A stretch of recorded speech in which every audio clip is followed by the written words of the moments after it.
এদিকে জাহাঙ্গীরনগর বিশ্ববিদ্যালয় ক্যাম্পাসে চলছে কেন্দ্রীয় ছাত্র সংসদ নির্বাচনের ভোটের প্রচারণা। সকাল থেকে প্রার্থীরা ঘুরে ঘুরে ভোটারদের কাছে ভোট চাচ্ছেন। ভোটাররা বলছেন যোগ্য প্রার্থীকেই বেছে নেবেন তারা। জাকসু নির্বাচনে মূল প্রতিদ্বন্দ্বিতা হতে পারে ছাত্রদল, ছাত্র শিবির, বৈষম্য বিরোধী ছাত্র আন্দোলন ও এনসিপি এবং বাম সংগঠন এই 5টি প্যানেলের মধ্যে। তবে কোনো প্যানেলই এককভাবে সব পদে জয়ী হতে পারবে না বলে মনে করছেন শিক্ষার্থীরা। জাকসুর কেন্দ্রীয় সংসদে 25টি পদের বিপরীতে লড়ছেন 179 জন। 10টি নারী হলের 150 পদের মধ্যে মাত্র 34টিতে প্রার্থিতা দাখিল হয়েছে।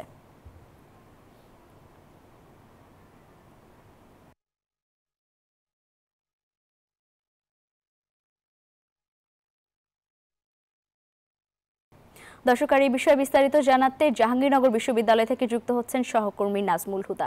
নাজমুল, প্রচারণায় ব্যস্ত নিশ্চয়ই শিক্ষার্থীরা। প্যানেল নির্বাচন নিয়ে কি বলছেন তারা?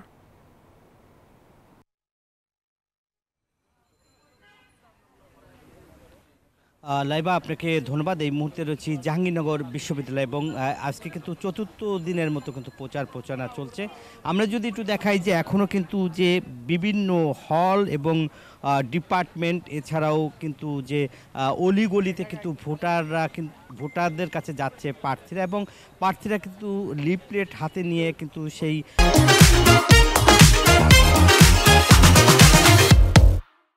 প্রার্থীরা কিন্তু বিভিন্ন ভোটারদের কাছে যাচ্ছে এবং প্রতিশ্রুতি দিচ্ছে, এবং সেখান থেকে বলা হচ্ছে যে যোগ্য প্রার্থীকেই তারা আসলে ভোট দিতে চায়। অতীতে এবং 1 বছর আগে যারা ভালো কাজ করেছিল এমন লোককেই, এমন প্রার্থীকেই তারা আসলে ভিপি এবং জিএস এবং এজিএস বানাবে। এছাড়াও কিন্তু আপনারা দেখছেন যে যোগ্য ব্যক্তিরাই আসলে এখানে যাতে কাজ করতে পারে সেরকম, যেহেতু ইউনিভার্সিটিতে আপনার সবসময় একটি গোষ্ঠী থাকে এবং নিরপেক্ষ এবং সাধারণ শিক্ষার্থীদের কথা যারা বলবে, এইরকম শিক্ষার্থীদের কথা যারা ভাববে এবং এরকম চেতনা যারা নিয়ে কাজ করবে, এদেরকেই আসলে মূলত ভোট দিতে চান এবং এই ধরনের প্রার্থীকে তারা আসলে ভোট দিতে চান। একে অপরের সঙ্গে আসলে কথা বলছেন, সেখানে বিভিন্ন কথা বলছেন এবং যেহেতু এই 21টি আবাসিক যে হল রয়েছে, সেই 21টি আবাসিক হলের 15টি পদ রয়েছে। সেই 15টি পদে কিন্তু যে প্রার্থীরা কিন্তু যে তাদের কাছে যাচ্ছে এবং